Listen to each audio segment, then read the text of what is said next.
Congratulations. അപ്പോൾ ഇതൊരു ലക്ഷ്യം പൂർത്തീകരിച്ചു അല്ലേ? പിന്നെ സുറൈക്ക, എനിക്ക് കുറെ ആൾക്കാർ നമ്മളെ എൻക്വയറികളിൽ ആൾക്കാർ ഇങ്ങനെ പുതിയ ആളുകൾ പഠിക്കാൻ പോകും. അവരിങ്ങനെ ഓരോ വിളിച്ച് ചോദിക്കുമ്പോൾ ഓരോരോ ആൾക്കാർ ചോദിക്കുന്ന ചോദ്യമാണ്, ഇതെപ്പാ കിട്ടാം, ഇതെത്ര മാസം പിടിക്കും? അപ്പൊ ചില ആൾക്കാർ 2 മാസം 3 അങ്ങനെ നമ്മളൊരു സമയം പറയുന്നതിനപ്പുറം അജ്മാലില്ലേ നമ്മൾ ഫയൽ ഓപ്പൺ ചെയ്ത് തിയറി ടെസ്റ്റ് ഒരു 10 ദിവസത്തിൻ്റെ അകത്ത് കൊടുക്കുക, അതും കഴിഞ്ഞ് 1 മാസത്തിൻ്റെ അകത്ത് പാർക്കിംഗ് ടെസ്റ്റ് കൊടുക്കുക.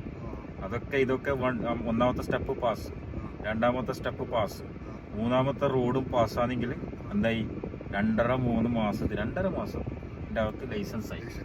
ഫെയിലാണെങ്കിൽ എന്തായി വീണ്ടും ടെസ്റ്റ് കൊടുക്കണ്ടേ? അപ്പൊ നമുക്കൊരു പുതിയ ഇവിടുന്ന് പഠിക്കുന്നവർക്ക് നമുക്ക് ഒരു ദിവസം പറയാൻ കഴിയില്ല. അങ്ങനെ ഇപ്പൊ ഈ വിചാരിച്ച പോലെ നടന്നോ? ഇല്ലല്ല, കുറച്ച് ഫെയിലായില്ലേ? മാനുവലാണ് കുറച്ചൊരു ഇതായി. അപ്പൊ ഇതാണ് നമുക്ക് പറയാനുള്ളത് കേട്ടോ. കൂടെ ഉള്ളത് നമ്മുടെ ഒരു ചങ്കാണ്, കാസർഗോഡല്ലേ? മാഷാ അല്ലാഹ്.